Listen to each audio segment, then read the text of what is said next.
earlier today, this morning, in fact, I dropped a video about Unrivaled ratings being straight trash.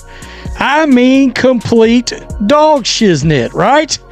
And they are. They've fallen off a cliff. Now, something I did not mention, the ratings have went down versus last year, despite there being a new television rating system that has, as we've seen, artificially inflated numbers. At this point, we're not even analyzing numbers anymore. We're investigating a full-blown digital crime scene. Unrivaled didn't just fall off, it vanished. The views are flatter than day-old soda, the buzz is gone, and the comments sound like an abandoned mall at midnight. So what happened? Was it bad content? Terrible timing? Or did the algorithm wake up one morning and say, yeah, not today? Because this wasn't some random channel.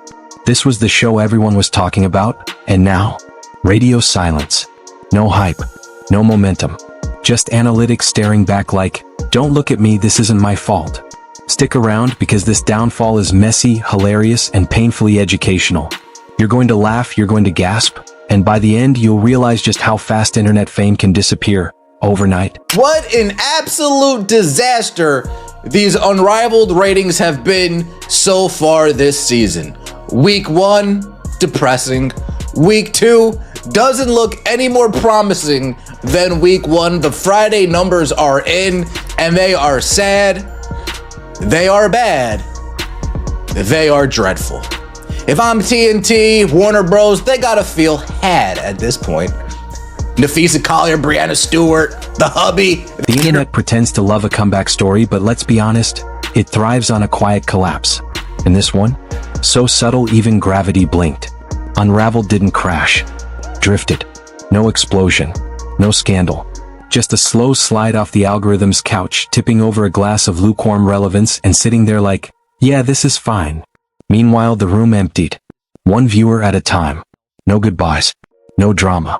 Just silence. That's what makes this downfall fascinating. Not loud, not messy, just painfully awkward. The kind where you don't notice it's over until you look around and realize you're alone. They average 175k airing on 2 channels. Airing on 2 channels at the same time. That's not good. The 2 True TV exclusive games on January 5th averaged 32,000 viewers. 32,000 viewers. 32,000. And by the way, on live streams, there was 500 viewers watching these games. At a certain point, the numbers froze. The buzz went silent. And the ratings slipped into such a calm state of near invisibility that even a ghost would feel awkward being there. Because this wasn't always the case. Once upon a scroll, Unrivaled walked like the intellectual cool kid of the internet, calm, confident, untouchable. It didn't ask for your attention. It suggested it had access to layers of truth, shock, and discovery that nobody else was brave enough to peel back. It wasn't chasing clicks. It was promising revelations. And that's what makes what happened next so interesting. You got Brianna Stewart coming out having to talk about the ratings and the fact that, it's pretty clear they think the television ratings is how this league is going to survive. Who could have seen that 3-on-3 basketball was not a good idea? Anyway, now we're finding out through a front office sports article. I'm actually shocked, to be honest, that this was written as player. The promise was bold. The branding was serious. And the tone practically whispered, watch this and you'll be smarter by the end. But confidence without follow-through is just a motivational poster taped to a wall. It looks impressive, until you realize no one stopped to read it in years. Because nobody visits anymore. The hallway is empty. And that wall now lives deep in the forgotten corners of the platform, where abandoned ambition goes to quietly collect dust. And that's the real tragedy. Looking like ass. You gotta check this out. TNT Sports Chairman and CEO Luis Silberwasser may be looking to get out of the Unrivaled business. The chairman and CEO may want out as soon as possible after just shelving up $30 million to have them join it. This is crazy. Unrivaled is crumbling right before our eyes, you guys. Welcome to Keep the Vision. Make sure you like. The decline didn't arrive with fireworks or scandal, which somehow makes it even funnier. The ratings didn't crash like a dramatic stock market freefall. They melted like ice left out during a long, painfully boring meeting. Each new episode quietly entered the world, glanced around for applause, and found nothing but silence, and an echo that felt a little too loud to be comforting. Eventually, even the algorithm stopped pretending to care, the digital equivalent of being left unread by someone who already unfollowed you. And that's the most impressive part of this entire situation, how completely unnoticed the collapse has been. Internet failures usually come with memes, reaction videos, and at least one overly serious thread explaining why this moment represents a massive cultural shift. Here, nothing. No uproar. No outrage. No dramatic farewell tour. Because nobody even realized there was something to react to. It's hard to spark discourse when the audience has already wandered off to watch something that feels more alive. There's a strange irony in a project called Unraveled slowly becoming the most tightly wound mystery of all, because no one seems particularly interested in unraveling why it stopped working. The content kept coming. The uploads stayed consistent. The tone remained stubbornly important. And yet, the connection with viewers quietly evaporated. Here that I want to point out because it piqued my interest, man. Now, she was basically saying the sparkle has worn off on this league.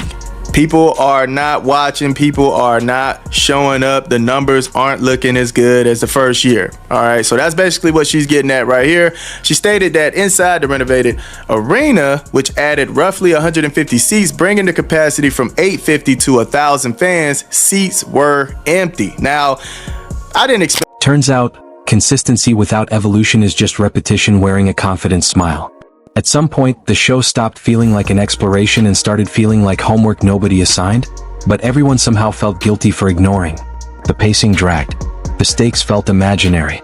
And the topics carried the emotional weight of a Wikipedia article read aloud by someone who keeps insisting, "No, really, this gets fascinating if you give it another 20 minutes." Viewers didn't hate it, which honestly would have helped. Hate still counts as engagement. Instead, they did something far worse. They simply stopped showing up. The algorithm, famously patient, famously forgiving, gave Unraveled chance after chance. But enthusiasm can't be summoned by metadata alone. Thumbnails tried harder. Titles grew louder. Descriptions whispered promises of shocking revelations that never quite landed. Eventually, the platform shrugged and moved on, redirecting its attention to creators who understand one brutal truth. Attention spans are fragile creatures and they need constant feeding. One of the quiet tragedies here is that Unraveled never became bad enough to be fun, a crucial milestone that many successful disasters managed to hit. There were no jaw-dropping mistakes, no accidentally hilarious moments, no quotes destined to live forever in ironic compilations. Just a slow fade into indifference. Of the tickets, people are either actively trying to resell or haven't been sold. That's not ideal. That's not ideal at all. And most concerningly, with second-year ratings on TNT were lackluster. Unrivaled's opening slate on January the 5th, which kicked off with a Monday afternoon game, averaged 175k viewers in the first two games that aired on both TNT and True TV. So basically, they averaged 175k airing on two channels. Airing on two channels at the same time. That's not good. The two True TV exclusive games on January 5th averaged 32,000 viewers. 32,000 viewers. 32,000. And by the way, on live streams, there was 500 viewers watching these games. 500. They averaged 32,000. Like, that's bad. That's real bad. Like, the True TV games last year, the lowest they were at was like 90, 100k. It was seen as a big shock when the True TV games didn't get 100k. It says here, the games on January 9th averaged 139,000 across TNT and True TV. So obviously they were being aired on both, averaging 139,000. Instead, there was a slow drift into mediocrity, and that might be worse. Mediocrity doesn't trend. It doesn't inspire reaction videos. It doesn't even earn the courtesy of a collective eye roll, as the ratings continued their quiet meditation into irrelevance. The gap between ambition and execution kept widening, creating the sense that the show desperately wanted to matter more than it actually did. The seriousness started to feel performative, like gravity applied by committee instead of earned through substance. Because when everything is framed as a revelation, nothing actually feels revealing. Then there's timing, a concept Unrivaled seemed to treat as a polite suggestion rather than an unavoidable reality. In an era flooded with content that's faster, sharper, and far more self-aware, long explorations moving at the pace of a cautious academic stroll feel increasingly out of place. Viewers aren't less intelligent. They're not less curious. They're just far less patient with content that doesn't respect their time. The internet runs on an unspoken contract. Attention in exchange for value, entertainment, or insight. And Unrivaled began breaking that contract, demanding investment without delivering a payoff. This was a Emmy-winning show. Just going back to this, Inside the NBA wins 3 sports Emmys. TNT's Inside the NBA won 3 sports Emmys on Tuesday night, just as the league appears ready to part ways with Warner Bros. Discovery in the studio show's 35-year run, while media rights negotiations continued earlier in the day on Fifth Avenue, just 2 miles away from the Emmy ceremony at the Lincoln Center. The playoff version of Inside the NBA won the category Outstanding Studio Show. Limited run, while Charles Barkley took Outstanding Analyst and Ernie Johnson won Outstanding Host. Now, the point in showing you that is, this was a #1 rated show. Ratings through the roof. Emmy Award winning show. They won 3 Emmys in 1 year, and that's not the only year they won Emmys. They was winning Emmys every damn year, basically. Okay, this was a spectacular. Every episode felt like it was building towards something that never actually arrived, leaving viewers with the unmistakable feeling of waiting for a bus that was quietly canceled without telling anyone. As interest slipped, the silence around the show grew louder, creating a perfect feedback loop. Low engagement led to less visibility, which led to even lower engagement. This is the content equivalent of a restaurant insisting it's still open while all the lights are off and the chairs are stacked upside down.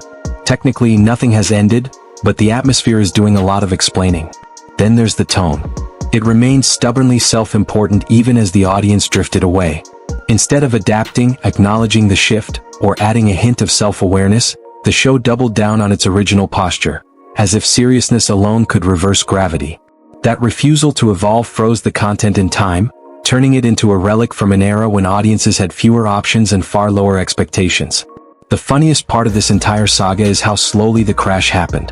So slowly it almost feels intentional, like Unrivaled was running an experiment to see how quietly a project could disappear without triggering any alarms. No farewell speeches. No emotional posts. No dramatic pivot to a new format. Just steady continuation that nobody seemed to notice. A masterclass in how to fade out without even earning the courtesy of a montage.